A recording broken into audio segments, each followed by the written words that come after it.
Bonjour à tous, je vais commencer. Voilà, ça s'ouvre, c'est magnifique. Bon, c'est un plaisir d'être là. Mes remarques préalables, c'est que je ne vais pas vous parler de travail parce que j'y connais vraiment rien. Je vais vous parler d'un truc qui n'est pas complètement abouti, c'est en fait une sorte de recherche en cours. Et puis, je vais radoter pour certains qui ont déjà subi mon argument. Et voilà, j'ai fait ma présentation qui était de se poser la question. Alors, et ce que je vais vous proposer, c'est une réflexion à la fois d'histoire des sciences et des techniques, donc vraiment STS, avec un brin d'accrochage épistémologique pour essayer de savoir, en gros, une hypothèse très aérienne, donc du coup vraiment soumise à la discussion, de voir quelle est la forme du social qui est enfermée dans le nouveau type de calcul qui est proposé par l'intelligence artificielle. Alors, je pense qu'on va beaucoup en reparler dans les journées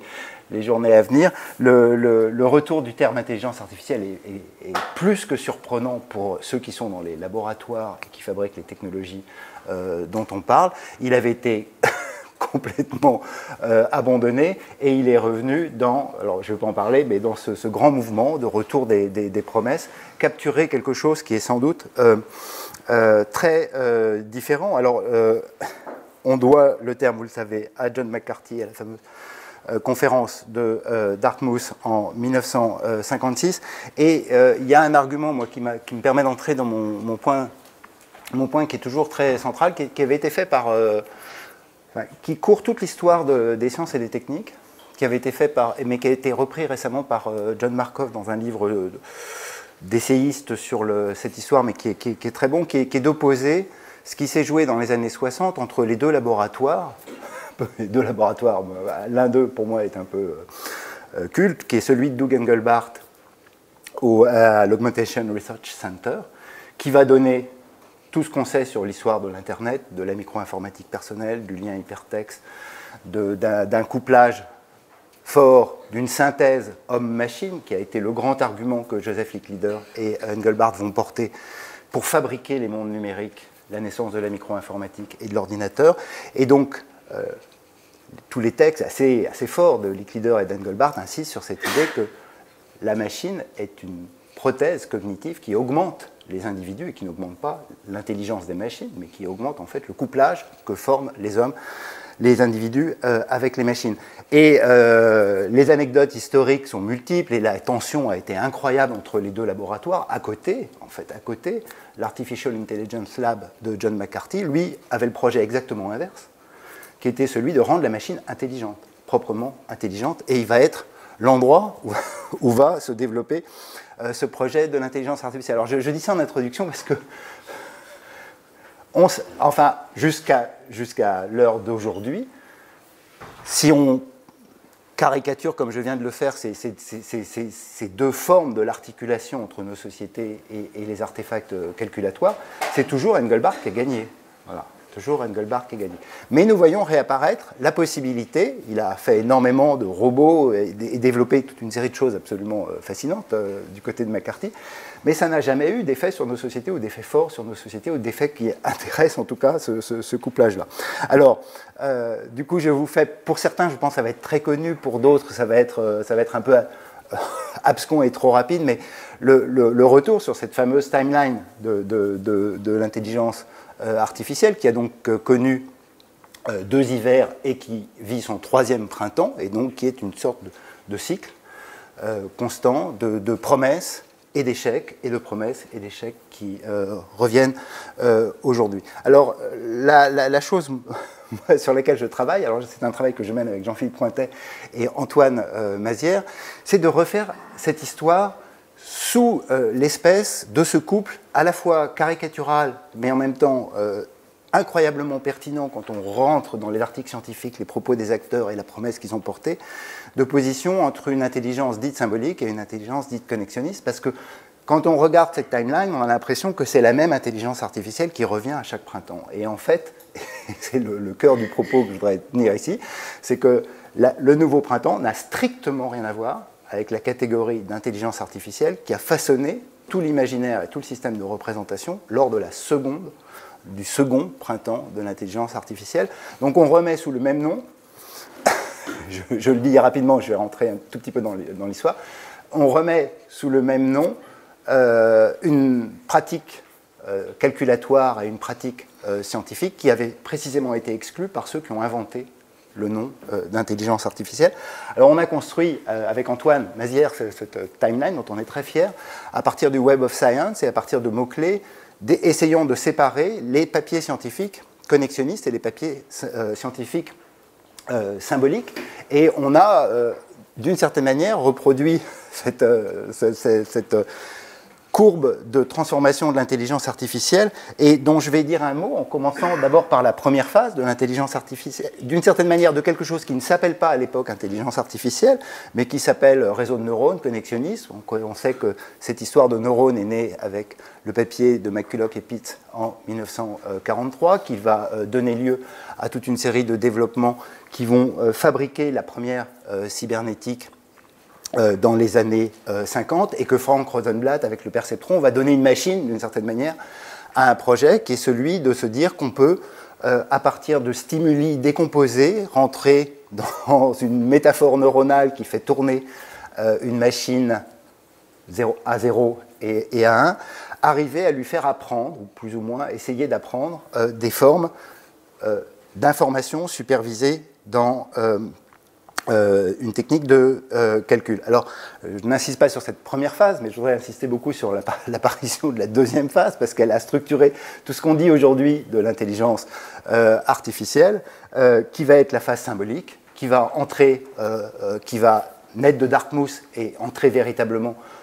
dans l'espace scientifique dans les années 70-80, qui va faire l'objet d'un financement absolument massif de la part de d'ARPA, auprès des travaux menés par Minsky, et qui va en fait façonner toute cette idée de l'intelligence artificielle telle qu'elle résonne aujourd'hui dans une partie du débat public. Alors pour rappel, pour ceux qui ne savent pas, Minsky et Papert ont écrit un livre entier pour expliquer que le système connexionniste du réseau de neurones, monocouche, c'était le point de l'argument, ne pouvait jamais fonctionner. Ils en ont fait un livre pour expliquer et pour sortir du champ l'idée que les réseaux de neurones puissent appartenir à ce qu'ils étaient en train de développer sous le nom d'intelligence artificielle. Et je ne manque jamais cette citation merveilleuse de Marvin Minsky en 1970, qui nous annonce que dans 3 à 8 ans, il y a une machine qui fait du Shakespeare, qui invente, etc. On dirait du Laurent Alexandre, c'est-à-dire que les débats sur le travail, sur la promesse de l'intelligence artificielle étaient 70, donc 3 à 8 ans, 73, 78, ont boosté des financements, des promesses, des débats publics qui ressemblent, à s'y méprendre, à certains des débats contemporains.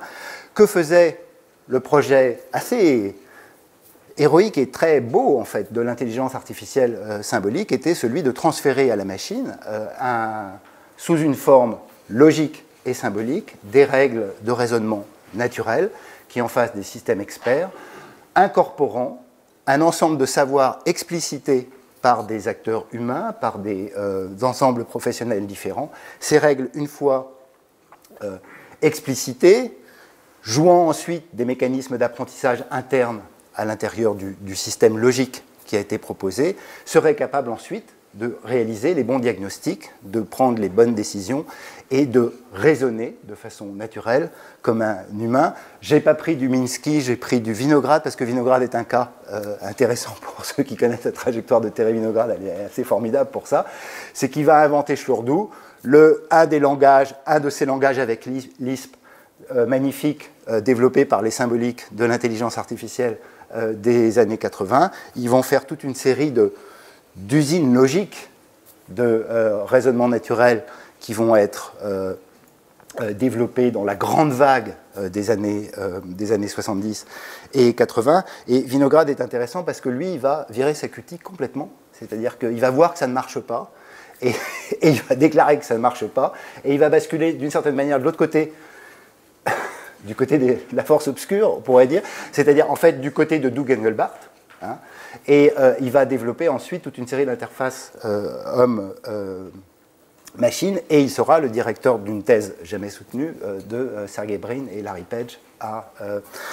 Stanford. Donc on a comme ça une trajectoire dans laquelle une promesse a été faite, celle de rendre la machine intelligente, logique et symbolique, et que cette promesse n'a pas fonctionné, et on sait les débats, ils ont été importants, et les sciences sociales, l'épistémologie y a magnifiquement contribué, je pense à Hubert Dreyfus et à beaucoup d'autres dans les années 90, pour faire une critique de la forme de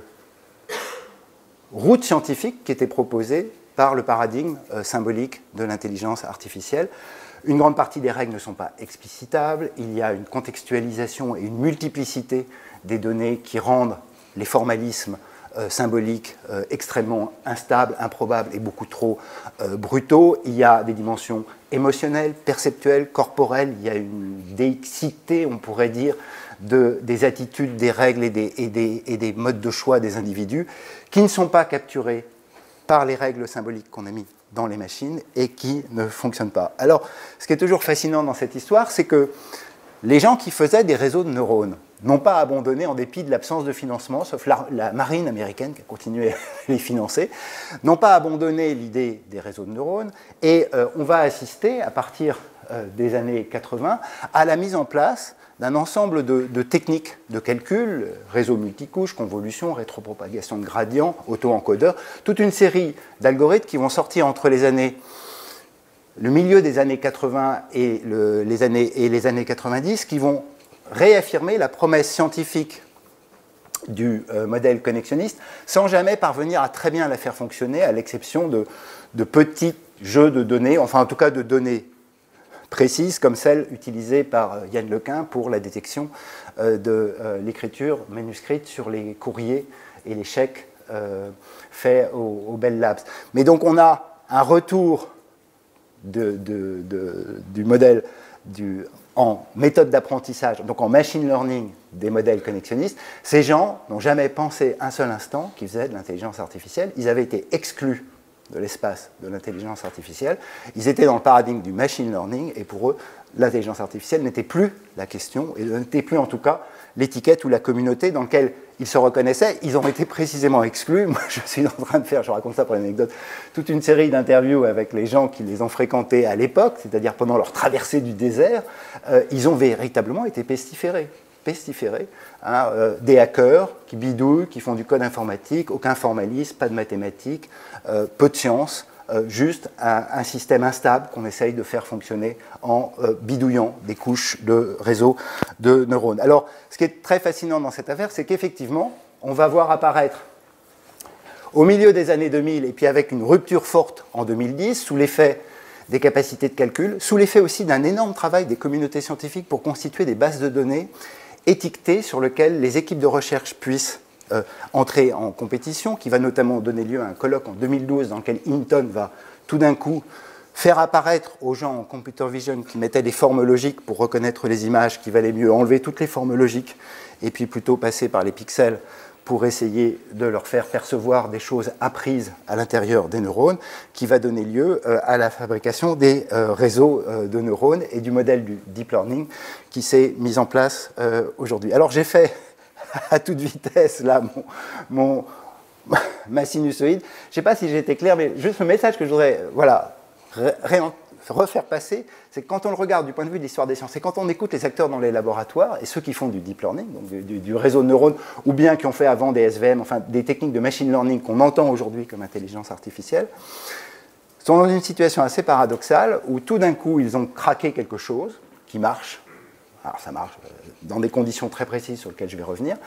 Ça marche, on les appelle intelligence artificielle, alors précisément qu'ils avaient été sortis de l'espace par lequel on reconnaissait l'intelligence artificielle. Et il me semble que ce point est important à rappeler, à l'heure où, ne connaissant plus trop cette histoire, on est en train d'appeler intelligence artificielle un petit peu tout et n'importe quoi, alors que du côté des modèles symboliques et de ce qui se passe dans le laboratoire sur les modèles symboliques intelligence artificielle, il n'y a pas eu de progrès majeur dans l'échec constaté dans les années 90. Ce sont des techniques qui progressent, évidemment, qui font des prouesses mathématiques et logiques assez fortes, mais il n'y a pas une nouveauté très très forte. On pourrait dire que la seule nouveauté du point de vue de l'histoire, enfin du point de vue de la performance des dispositifs techniques, est venue des techniques de machine learning qui se sont mises en place et qui, du coup, quand même invitent à à se dire qu'il y a deux conceptions et de la machine et du rapport de, on pourrait dire, de l'artefact technique et de la société qui sont incroyablement différentes, qui sont proposées par ces paradigmes. L'une est raisonneuse, symbolique, avec des règles ex ante, et elle catégorise le monde social pour faire du raisonnement naturel. L'autre se prétend perceptuelle, c'est le grand terme utilisé en signal, son, vision, l'endroit précisément où les techniques de deep learning sont en train de fonctionner. Elles fonctionnent à travers de traces pour des patterns ex post avec un raisonnement qui est purement en fait statistique, si on veut le regarder de près. Ce qui a construit ce débat que vous connaissez entre finalement une machine à partir de laquelle on peut expliquer vers une machine qui ne sait plus expliquer mais peut simplement prédire. Alors c'est le deuxième point de mon exposé qui est plus épistémologique mais et plus d'une certaine manière lié à l'histoire des sciences sociales, du rapport de la manière dont les sciences sociales calculent la société, mais qui me semble être articulé à ce que je viens de vous dire, même si l'articulation n'est pas complètement faite. Mais je vais essayer de vous le faire vite, dans le quart d'heure qui me reste, qui est de faire une sorte de raisonnement en se disant cette nouvelle manière de calculer, qui est promise par le machine learning, pas forcément par le deep learning, mais le deep learning étant une des composantes des multiples techniques, arbre de décision, random forest, SVM et deep learning, des techniques de machine learning appelées intelligence artificielle, proposent une autre manière de calculer la société, en tout cas quand on les regarde du point de vue qui est, moi, le point de vue que j'observe, qui est celui des algorithmes qui servent à faire de la prédiction sur les sites du web. Je dis ça parce qu'il y a une partie des usages du machine learning pour lequel mon argument ne fonctionnerait pas tout à fait, mais peut-être on peut garder ça pour la discussion. Alors mon argument, c'est d'abord de dire que, d'une certaine manière, le raisonnement symbolique, ou la forme de catégorisation de la société qui s'est mise en place de façon traditionnelle, c'est de mettre des relations entre des items et des utilisateurs, et d'employer pour ça un système de catégorisation et des items et des utilisateurs pour observer des régularités statistiques entre la distribution des items, les items pouvant être des biens, mais pouvant aussi être des pratiques sociales, et puis des composantes des utilisateurs. Et Alain Desrosières nous l'a raconté, toute l'histoire de la statistique nous l'a raconté, au XIXe siècle, on va fabriquer en fait des catégories qui font tenir le monde social, comme dit Desrosières, en décrivant des régularités suffisamment stables entre des catégories et des conventions catégorielles, j'insiste là-dessus, ce qui veut dire que les catégories sont significatives, organisées, relationnelles dans leur espace de composition interne, et que la relation entre les catégories qui décrivent les articulations entre les utilisateurs et les items apparaît statistiquement suffisamment forte pour décrire un monde social dans lequel des régularités apparaissent, régularités qui deviennent aussi des dispositions chez les individus. Du coup, je remonte toujours ce vieux truc enfin, ce truc très important. Excusez-moi, vous enlevez l'enregistrement. Très important du fameux graphe factoriel fictif, d'ailleurs, de la distinction, qui est, dans lequel on a ces choses magnifiques, c'est-à-dire on a whisky classe supérieure. C'est-à-dire on a bien un item et un comportement social, boire du whisky,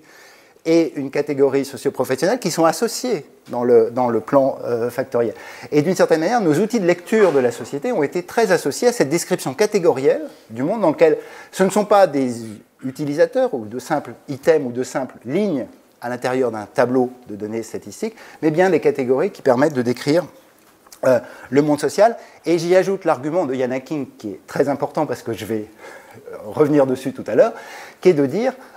ce qu'a fait la statistique sociale au XIXe siècle, c'est finalement inventer des sociétés libérales. C'est-à-dire que ce sont bien les comportements des individus qui sont autonomes, où il y a une partie de libre choix, d'autonomie du sujet dans ses décisions, mais d'une certaine manière, ce que va faire la statistique avec les catégories, c'est rattraper cette liberté pour montrer qu'à l'intérieur, il y a des déterminations qui font règle. Et la démographie, la sociologie, l'économie vont venir rattraper, avec des règles mises dans le modèle, une sorte d'autonomie laissée au choix ou aux libertés possibles du sujet. Et c'est ce qu'il appelle érosion du déterminisme dans son livre sur la probabilité. C'est donc bien la société qui est probabiliste et les règles qui viennent redéterminer des composantes régulières à l'intérieur des relations entre les entités que nous appelons sociétés qui sont mises en place. Alors j'ai mis ça en place pour dire, il me semble, alors là je fais une lecture un peu symptomale,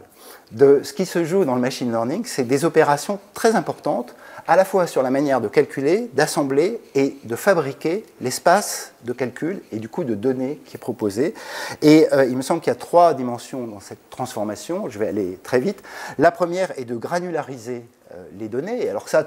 toutes les observations, je pourrais être très très long, sur la manière dont on constitue aujourd'hui les jeux de données qui vont servir les calculs des algorithmes du web, ne cessent de descendre et de granulariser les données sous la catégorisation possible. On aurait mis l'exemple de la manière de ne pas utiliser des systèmes catégoriels stabilisés et connus pour décrire les items. On va labelliser les contenus. Netflix avait, il y a ce papier fameux, maintenant ils ne font plus ça, hein, mais ou des codeurs à la main. Alors évidemment, c'est toujours des petites mains qui interviennent dans cette affaire, mais maintenant ça va être aussi des techniques de détection automatique. Faisait 76 000 catégories de micro-genres, donc on n'est pas comédie sentimentale, action, etc., mais on est 76 000 catégories qui sont produites pour élargir l'espace catégoriel à l'infini et sans qu'il n'y ait plus aucune convention qui fasse système à l'intérieur des catégories qui sont proposées. Et puis surtout, ce qui va venir de façon massive pour un certain nombre d'informations numériques, c'est que la granularisation veut dire qu'on va prendre l'information, je dis physique, c'est-à-dire qu'on va prendre les pixels, au lieu d'essayer de détecter un chat en disant qu'il a les oreilles pointues, qu'il mesure 30 cm et qu'il a 4 pattes, ce que faisait Computer Vision précédemment dans le modèle symbolique, on va décomposer en pixels l'image, où on va faire la même chose pour le son. Du côté des utilisateurs, on va avoir le même mouvement de granularisation des données, contre l'idée du profilage qu'on a toujours en tête et qui est aussi dans les revendications militantes et politiques sur la vie privée sont incessamment mobilisées par nos sociétés, alors qu'une partie des grands calculateurs ont arrêté de nous profiler sous la forme, en tout cas, du marketing habituel, de nous mettre en place dans des catégories. Ce qui les intéresse de façon centrale, c'est des comportements variables, oscillants, qui ne stabilisent pas du tout une catégorie sur un individu de façon forte. Et ce mouvement est venu de façon très forte. Moi, je m'y intéresse beaucoup, mais il y a tout un mouvement interne à l'espace scientifique pour fabriquer des algorithmes assez traditionnels, mais les renouveler avec du deep learning qu'on appelle technique de filtrage collaboratif. Ces techniques ont beaucoup utilisé des signaux qu'on disait explicites, hein, des utilisateurs, à savoir, par exemple, j'ai aimé, j'ai pas aimé, j'ai mis 4 étoiles, 5 étoiles, etc. Et toutes ces techniques dans lesquelles l'utilisateur manifeste de façon délibérée, volontaire,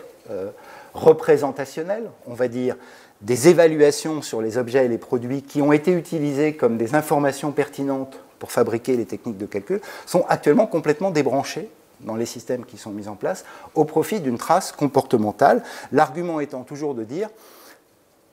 la vérité de...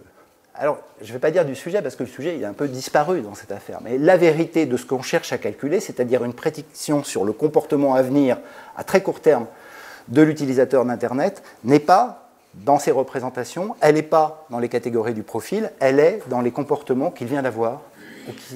et les comportements passés qu'il a pu avoir et qui sont mis en place. Un des endroits où on le sait le mieux, parce que Google a publié à peu près l'économie, ils ne donnent pas les secrets, mais ils ont donné l'économie générale des techniques de recommandation sur YouTube, c'est un passage systématique dans lequel ont été débranchés les signaux liés presque au nombre de vues, un peu, toujours utile, mais surtout à l'évaluation, au profit de signaux qui sont le watch time, combien de temps on regarde YouTube, et combien de temps on regarde la vidéo, est-ce qu'on a skippé, est-ce qu'on a été plus vite, est-ce qu'on a bien regardé toute la vidéo, devient le signal central de cette affaire. La deuxième transformation qui est associée à ce paradigme, elle est liée à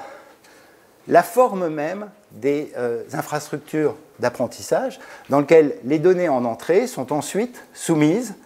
à une variation des modèles. Et c'est dans cette variation des modèles qu'il me semble qu'une des transformations importantes est en train de se jouer dans la forme même, mais on pourrait dire là dans l'esprit même du calcul qui est fait. C'est d'abord que les données ne sont plus ces catégories externes d'un monde probabilisé, comme décrit par Hacking. Les données sont des variables. Chaque nouvelle donnée devient une ligne ou une matrice dans le tableau. Donc la donnée n'est plus quelque chose qui devient catégoriser une variable d'une corrélation extraite d'un calcul. La donnée est une nouvelle ligne du tableau pour devenir une variable. Et du coup, l'hypothèse faite sur le monde social, l'hypothèse hacking que j'évoquais tout à l'heure, n'a plus lieu d'être. Le monde social, on peut le laisser comme un ensemble d'atomes de données comportementales multiples et variées et multidimensionnelles et les ramener dans le calculateur parce que l'espace du probable n'est plus dans le monde social mesuré par la règle, il est dans le calculateur où on déploie un espace de modélisation extrêmement multiples et variés, et on va tester les modélisations différentes. Alors je ne suis pas sûr d'être clair avec cet argument, il est magnifiquement développé dans le livre de Adrian Mackenzie, Machine Learners. C'est ce déplacement, en fait, de la probabilisation qui ne va plus, qui va du monde vers le calculateur. Finalement, l'espace des variations possibles et des variations testées, c'est l'espace de variation des modèles. On pourrait dire, dans un raisonnement bayésien, qu'on est bien dans l'idée d'une probabilité des causes. Mais la cause est à l'intérieur de la matrice des données qui ont été ramenées par ces différents systèmes. Bon, il faudrait que je détaille et que je donne des exemples, mais l'exemple des... Tout simplement, d'ailleurs, pour ceux qui sont un peu statisticiens dans la salle, une des techniques de machine learning qui a longtemps très bien marché, qui continue d'ailleurs à très bien marcher, qui est la première chose que mettent en place les data scientists, c'est de faire du bayésien naïf. Le bayésien naïf, c'est précisément de faire aucune hypothèse sur le monde social, puisqu'on va faire une hypothèse de non-dépendance entre toutes les données qui ont été rassemblées par le calculateur. Mais ça fonctionne évidemment encore mieux sur des espaces type random forest ou d'autres. Et puis ma troisième propriété, je termine, c'est granulariser les données, ouvrir dans le calculateur l'espace des hypothèses qu'on va tester, mais il faut bien qu'on ait un point d'horizon pour savoir quelle est l'hypothèse qu'on va choisir dans l'espace l'espace absolument ouvert, l'espace des hypothèses, de centaines de milliers, de millions d'hypothèses qui ont été faites par le calculateur qui a été mis en place. Et dans le monde du web, là j'insiste là-dessus, la variable centrale, parce que ces algorithmes sont supervisés, alors ça je pense qu'on y reviendra peut-être dans le débat, mais ceux qui fonctionnent sont supervisés, tout le reste est fanfaronnade. Dans ces algorithmes supervisés, on va bien prélever dans le comportement de l'utilisateur quelque chose pour décider quel est le bon modèle à choisir. Et dans les services du web, chaque fois, c'est une variable d'utilité qui optimise le comportement individuel de l'utilisateur. C'est le click-through rate sur Google. Est-ce que j'ai cliqué sur le premier, le deuxième, le troisième ou le quatrième lien? C'est le watch time, je l'ai dit, pour YouTube. Est-ce que j'ai regardé la vidéo jusqu'au bout? C'est le scroll time de l'algorithme de Facebook. Donc, on règle des modèles indéterminés qui se précisent uniquement pour l'utilisateur à partir d'une information prélevée dans le comportement de l'utilisateur. Je n'ai pas le temps de vous faire le topo, mais un des algorithmes qui marche bien, que j'aime beaucoup, enfin, un des espaces dans lesquels les algorithmes fonctionnent plutôt bien, c'est la recommandation musicale. Maintenant, le fonctionnement de Deezer et de Spotify, c'est que c'est une sorte de système polyphonique dans lequel on fait jouer plein de techniques de calcul différentes, du filtrage collaboratif, de la reconnaissance dans les playlists, de la technique Econest de détection de patterns dans le signal sonore, et puis on met ces algorithmes en compétition, et qui décide? Ce qui décide, c'est le skip ou pas le skip de l'utilisateur. C'est vraiment la pratique individuelle de l'utilisateur qui va décider, en fait, dans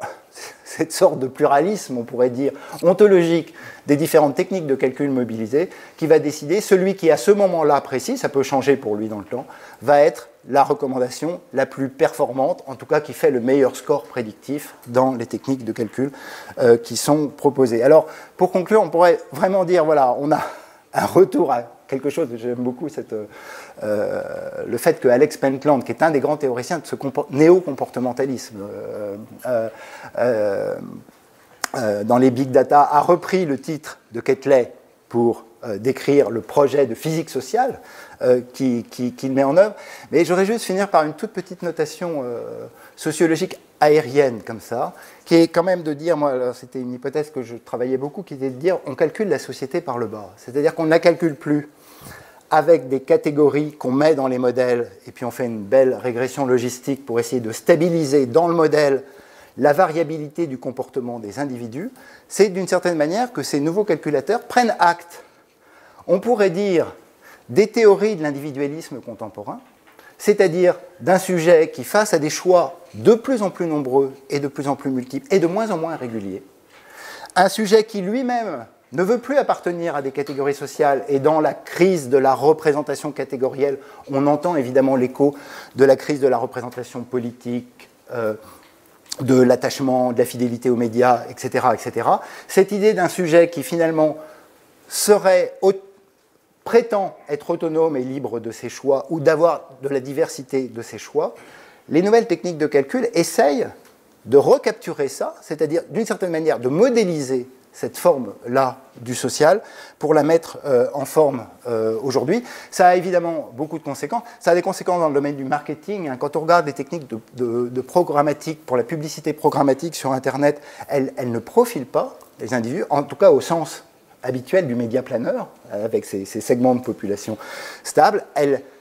stabilisent des comportements oscillants, qu'elle essaye de chercher dans les traces de navigation passée, mais l'âge, le sexe, le nom, la CSP, le revenu ne sont plus des variables qui sont centrales dans cette affaire, ce qui fait évidemment écho à tout ce que Antoinette Rouvois et Thomas Berthe nous ont dit sur cette nouvelle figure du sujet qui émerge du calcul, qui n'est plus ce sujet à identité, ce sujet stabilisé, ce sujet à catégorie et à projet, c'est à une ombre de traces de comportement qu'on essaye de capturer le plus rapidement possible, et ce qui renvoie du coup à une sorte de boucle assez intrigante, voilà, je laisse ça pour le débat, dans lequel, d'une certaine manière, prenant acte, on pourrait presque le dire du côté de la sociologie, prenant acte des sociologies individualistes et de cette critique aussi des effets de la catégorie, de la convention, etc., les calculateurs sont en train de faire une sociologie de l'individu pluriel, de l'individu changeant, de l'individu flottant, de la variété, en fait, des choix des individus, pour essayer de rattraper dans les traces comportementales ce qu'ils auraient manqué à travers des modélisations venant du haut, trop fortes, des traces de leur comportement. Voilà, j'ai 30 minutes 47, là, je crois que j'ai vraiment... Merci.